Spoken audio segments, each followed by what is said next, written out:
할렐루야. 12월 9일 새벽 예배 나누며 말씀 함께 하겠습니다. 새벽 예배 말씀 오늘 요나서 1장과 2장까지의 말씀입니다. 제목이 요나가 여호와를 피하여 달아나다 라는 제목이 잡혀 있습니다. 요나서의 이 무대는 니느웨를 향한 하나님의 예언의 말씀이 요나에게 주어졌습니다. 니느웨는 아수르, 곧 이제 북이스라엘을 무너뜨렸던 아수르의 수도로서 굉장히 번성했고 아주 큰 성이라고 표현이 될 정도로 당시의 정치 또 군사 문화적인 아주 큰 대표적인 성이었습니다. 그러나 하나님 보시기에는 정말 악한 도덕적인 영적인 타락이 있었던 곳이고, 마침 그 당시에 전염병과 정치적 불안정이 있었던 그런 시대에 니느웨를 향해서 하나님께서 요나에게 말씀을 주고 말씀을 전파하라라고 보냈습니다. 요나는 굉장히 캐릭터가 강한 예언자였지만 또 그의 이름의 뜻은 비둘기입니다.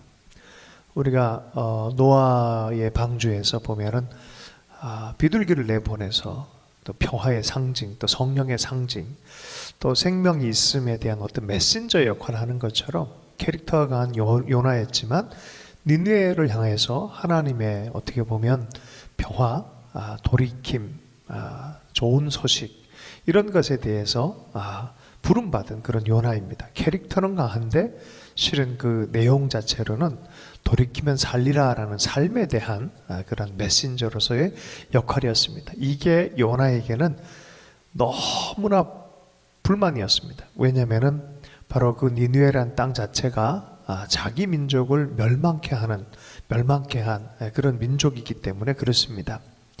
자기의 원수에게 가서 좀 원수의 멸망을 보는 건 좋은데 원수가 살아나는 것을 보는 것을 눈치챈 거예요. 그래서 요나가 하나님의 뜻을 알았기 때문에 하나님의 얼굴을 피해서 달아났다라고 표현하고 있습니다. 오늘 본문 요약의 부분을 잠깐 들어가서 읽겠습니다. 북이스라엘 제13대 왕 여로보암 2세가 집권하던 때 요나가 사역을 시작했다. 요나가 니느웨에 가서 회개를 선포하라는 소명을 받았으나 불순종하고 다시스로 도피하다가 큰 물고기 뱃속에 갇혀 회개한다. 요나가 고통 중에서 자신의 불순종을 깨닫고 회개하자 하나님께서 요나의 회개 기도를 듣고 요나를 물고기 뱃속에서 구해내신다.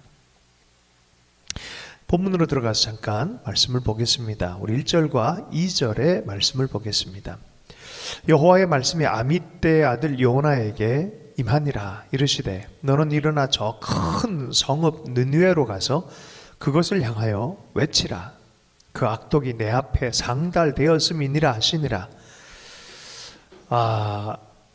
이스라엘과 유대 땅의 하나님만 되시는 것이 아니라 하나님의 기준은 그 종교적인 이스라엘을 향한 기준, 그 십계명을 따르고 여호와 하나님 이름을 부르는 그 민족에게만 해당되지 않고 이방 나라의 가장 집권 세력인 아시리아의 니느웨마저도 하나님의 절대 기준을 갖고 있다는 것을 보여주고 있습니다. 또한 그들을 향해서도 악이 하나님 앞에 상달되어지면 하나님께서 심판의 역사가 일어날 수 있다는 것들을 요나를 통해서 보게 되어지고요. 하나님은 이스라엘만의 하나님이 아니라 열방의 하나님이신 것을 요나를 통해서 보여주고 있습니다. 그래서 구약 예언에서 구약의 선지자를 통해서 하나님 나라의 선교는 이스라엘로 올라오라 하는 것 같이 보이지만 구약에서도 가라라는 이 메시지가 있어요. 저 민족에게 가라, 회복시켜라 라는 그런 메시지가 바로 요나서입니다. 그것도 이방인 도시를 향해서 원수처럼 여겨진 대상을 향해서 하나님의 복음 메시지를 전하라라는 그런 구약의 어떻게 보면 선교에 관한 그런 아주 강력한 메시지를 담고 있습니다.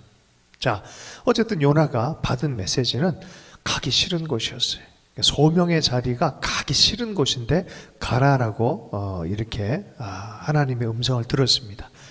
요나는 자기 민족을 사랑했고 자기 마음에 대해서 불평이 있기 때문에 하나님의 뜻을 알고도 피해서 도망갔어요. 이게 웬만한 사역자는 이렇게 못하는데 대단한 요나입니다. 하나님의 음성도 정확하게 알았고 자기가 무슨 짓 하는지도 아는 거예요. 얼굴을 피해서 도망가 버립니다. 이 정도쯤 되니까 니느웨로 보낸 것 같아요. 또 다시스로 도망하려 하여 욥바로 내려갔는데 마침 다시스로 가는 배를 만난지라 여호와의 얼굴을 피하여 그들과 함께 다시스로 가려고 뱃삭을 주고 배에 올랐더라. 성경에 여러 가지 단어 중에 마침이란 단어들이 많아요.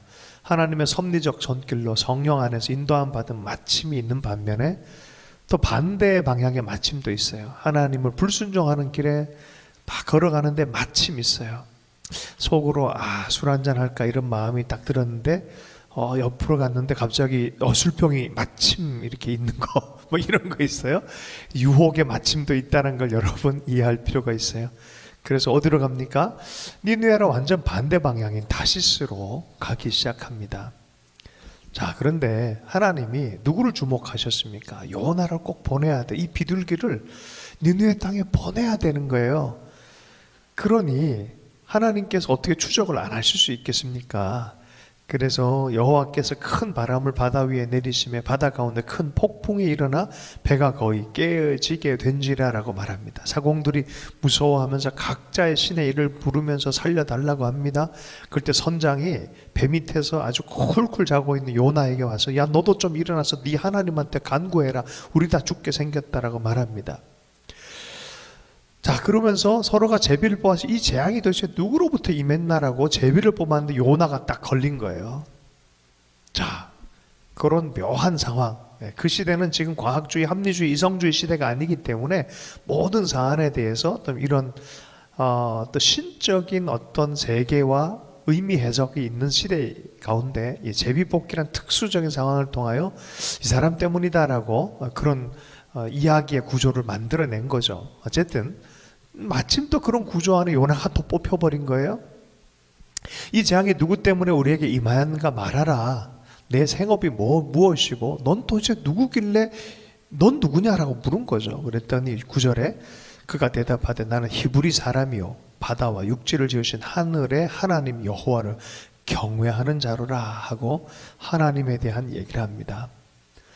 이 선원들의 하나님은 다들 뭐 지역에 대한 얘기하고 이런 작은 신들에 대한 아마 그런 얘기를 했을 거예요. 그러나 요나는 바다와 육지를 지으신 하늘의 하나님, 차원이 다른 여호와 하나님, 창조주 하나님에 대한 얘기를 하죠. 자, 그래서 그 여호와의 얼굴을 피함인 것을 그들에게 말함으로 무리가 알고 두려워했어요. 이 풍랑이 이것 때문에 문제였구나. 불순종 때문이었구나. 그 전능하신 하나님 앞에 불순종 때문에 일어난 것이구나 라고 알고 꾸짖습니다. 요나를. 야, 네가 어떻게 그런 하나님께 그런 식으로 반응하냐라고 하면서 바다가 점점 흉흉해지니까 우리를 위하여 어떻게 하면 바다가 잔잔해지게 했더니 요나가 대답하되 나를 들어 바다에 던지라. 요나가 답까지 얘기를 해요. 그리하면 바다가 너희를 위하여 잔잔하리라. 너희가 이 큰 폭풍 만난 것이 나 때문인 줄을 내가 아노라 하니라. 그래도 정직해요. 요나가 이게 무슨 상황인지 알고 있단 말이죠. 다 던지라. 그러면 된다라고 말하는 거죠. 그래서 사람들이 이 선원들이 이전에는 다들 각자의 신의 이름을 불렀는데 이번에는 14절 무리가 여호와께 부르짖어 이르되 여호와여 구하고 구하오니 이 사람의 생명 때문에 우리를 멸망시키지 마소서. 무죄한 피를 우리에게 돌리지 마소서. 주 여호와께서는 주의 뜻대로 행하심이니이다 하고 누구보다 여호와 하나님을 부르고 신앙적인 사람이 되어져서 이 모든 행위에 동참하고 있는 것들을 보게 되어집니다. 요나는 부르심이 그랬어요. 하나님께로 돌이키는 은사가 있어요.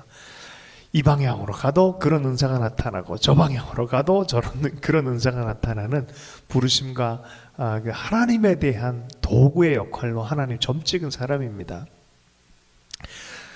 어쨌든 그 사람들이 여호와를 크게 두려워하여 여호와께 제물을 드리고 서원을 하였다라고 말합니다. 하나님께 서원을 했죠.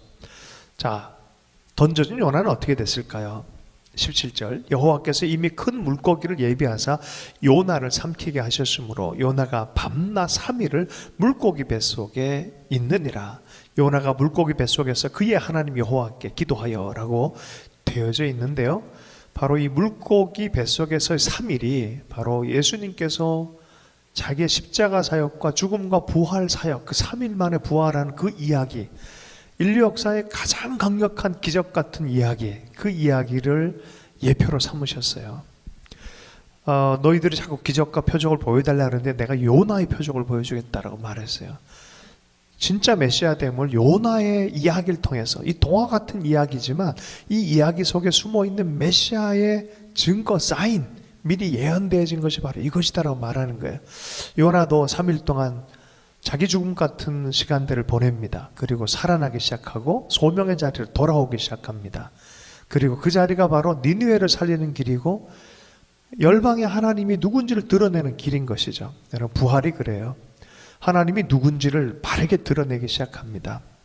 많은 사람들을 생명으로 초대하는 바로 넓은 길이 열리는 것이 바로 십자가와 부활의 현장입니다.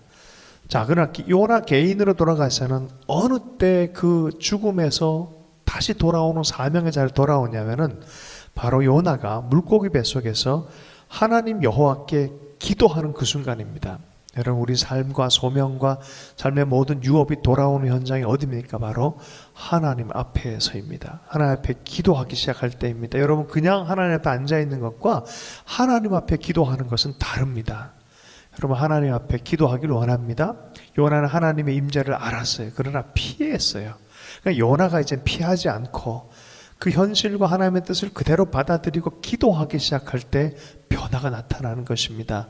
우리 인생에도 마찬가지입니다. 우리가 기도할 때 하나님이 그거를 듣고 역사하시겠다고 영적 원리로 약속해 주셨어요.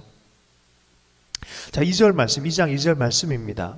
이렇게 기도했어요. 내가 받는 고난으로 말미암아 여호와께 불러 아뢰었더니 주께서 내게 대답하셨고 내가 수월의 백속에서 부르짖었더니 주께서 내 음성을 들으셨도다.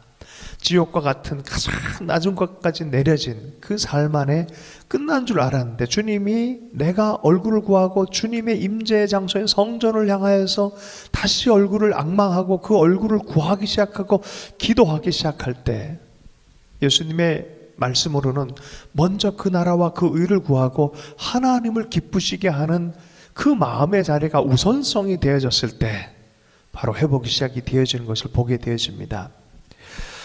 6절의 말씀입니다. 내가 산의 뿌리까지 내려갔사오며 땅이 그 빗장에서 나를 오래도록 막았사오나 나의 하나님 여호와여 주께서 내 생명을 구덩이에서 건지셨나이다. 내 영혼이 내 속에서 피곤할 때 내가 여호와를 생각하였더니 내 기도가 주께 이르렀사오며 주의 성전에 미쳤나이다. 자, 드디어 기도가 하나님의 임재, 하나님의 얼굴을 구하고 그 얼굴과 하나님의 임재가 내 삶에 나타났어요. 여러분, 우리 마음에 성전이 있다 그러잖아요. 우리 마음 안에 주의 임재와 주의 얼굴 구하는 것이 기뻐지기 시작하고 우리 삶 안에 실제적 성령의 역사가 나타나기 시작하는 그 순간에 모든 피곤함들이 사라지고 정말 모든 죽을 것 같은 바다와 산들의 어떤 눌림 자체가 사라진 역사가 있을 거라 말합니다. 9절 말씀입니다. 8절 9절 말씀입니다. 거짓되고 헛된 것을 숭상하는 모든 자는 자기에게 베푸신 은혜를 버렸사오나 나는 뒤돌아섰던 태도에서 돌이켰죠. 나는 감사하는 목소리로 주께 제사를 드리며 나의 소원을 주께 갚겠나이다. 구원은 여호와께 속하였나이다. 절대적인 신뢰의 마음, 절대적으로 하나님을 바라보는 그 마음의 회복이 나타났어요. 여러분, 우리 마음 안에 하나님을 향한 태도의 전향, 기도의 방향의 전환, 중심의 전환이 나타나면 어떤 일이 벌어집니까? 오늘 2장 마지막 절입니다. 10절 말씀. 여호와께서 그 물고기에게 말씀하시매 요나를 육지에 토하니라. 원래 자리로 돌아가게 하신 것이죠. 여러분, 물고기는 사람 힘으로 어쩔 수 없어요. 풍랑도 사람 힘으로 어쩔 수 없어요. 그러나 그것을 하나님께서 바꾸셔서 원래의 자리로 돌이키시고 사명을 따라서 하게끔 주님께서 역사하셨습니다. 3장 4장은 또 내일 함께 좀 나눌 텐데요. 요나가 참 재밌는 것 같아요. 그죠? 누구 때문입니까? 다 요나 때문이에요. 그죠? 말씀 붙들고 잠시 기도하겠습니다. 하나님 아버지, 우리가 주님의 사랑의 넓은 차원의 사랑을 더 알게 해주십시오. 좁은 그릇을 넓게 해주셔서 나를 넘어선 공동체, 나를 넘어선 나라, 우리나라를 넘어선 온 열방을 향한 하나님도 되심을 하나님 아버지 보게 해주셔서 하나님의 뜻에 따라서 귀한 지체들, 타자들을 섬겨갈 수 있는 넉넉한 마음을 허락해 주시고 우리에게 준 선교적 사명을 희석시키거나 도망가거나 원하지 않는다고 해서 외면하지 않도록 좀 도와주시고 주의 마음을 특별히 공감하게 해주시고 주의 뜻이면 섬겨갈 수 있도록 주님 마음의 크기를 넓혀주시기를 간절히 기도합니다. 오늘도 더 크신 하나님을 섬겨가는 하루가 될 수 있도록 복 주시고 기름 부어 주셔서 주의 은혜 안에 소명을 따라 승리하며 살아갈 수 있도록 역사해 주실 때 특별히 하나님 앞에 진실한 기도의 회복이 있게 해주시고 하나님을 향한 헌신의 기쁨을 허락해 주셔서 우리의 삶이 주의 손으로 온전한 변화가 나타나는 것을 오늘도 경험하게 해주시고 영광 돌리게 하여 주옵소서. 모든 것 주님 곁에 갑니다. 살아계신 예수님 축복하며 기도했습니다.